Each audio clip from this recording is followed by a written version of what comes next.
The process that we use for the traffic study is unique in three different ways. First of all, we had, as was mentioned earlier, an extensive community outreach effort. Secondly, we used the most sophisticated modeling techniques that are available in this region. Third, because the project in itself doesn't generate traffic, we had to use special analysis techniques, we call them select link analyses, in order to determine what the study area would be in order to fairly compare all alternatives. The process involved a comprehensive study area course which resulted in 25 intersections, including 8 freeway ramp intersections and 31 roadway segments. The community outreach portion of the effort evaluated and determined the alternatives. We wanted to have community input before we move forward with evaluating those alternatives. Actually, during the process, we touched on, and I think the outreach group identified 27 alternatives and then narrowed it down as was described earlier.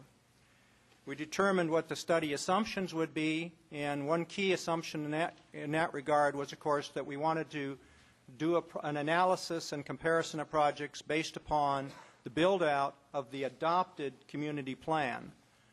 The forecast traffic was based on build-out, and therefore we did not consider any new or any pending projects. The analysis, as I mentioned, was very sophisticated. We used select link modeling to determine the study area. We used stage 2 transit modeling, which has never been used in a traffic impact analysis before. And we used stage 2 transit modeling because it was an improvement over what typically was used, which is a factoring technique where you ratio up and estimate that traffic.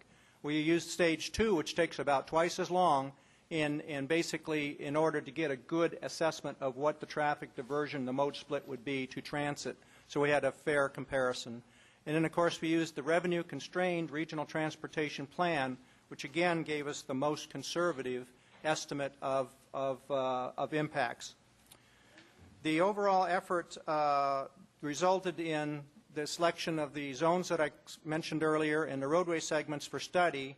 And the study results were basically, we found no question that with the increased congestion that would be related to the build-out of the community plan, no project, you couldn't serve that demand with no project.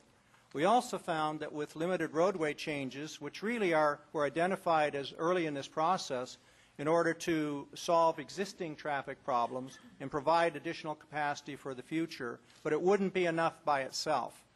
Also, we found out to accommodate the adopted community plan, we had to build one of two projects. That was either Genesee Avenue, the widening, or build the Regents Road Bridge. Now, the next slides show basically what the no project levels of service would be.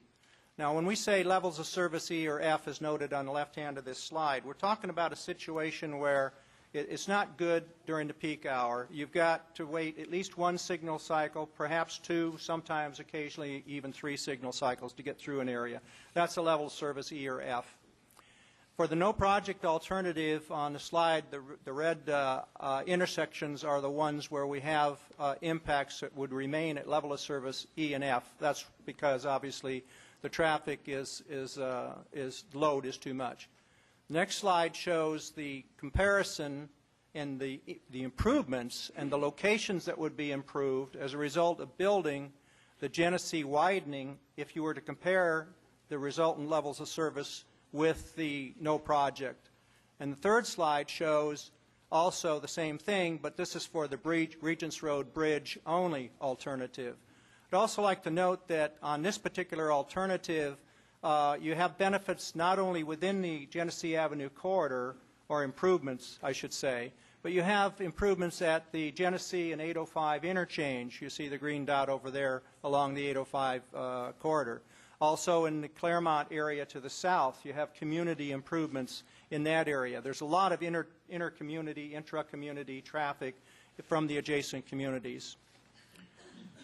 Next slide shows basically the results of the study and the benefits that came out of it. It would complete the Regents Road Bridge project completes the planned system. It doubles, and that's why it's such a benefit, the north-south intercommunity access capacity. It reduces overall delays in the community, improves emergency access, response times, spreads the traffic demand, which is the most important, plus besides providing the alternative way to go, improves pedestrian and bike access, and minimize the diversion of local trips to freeways.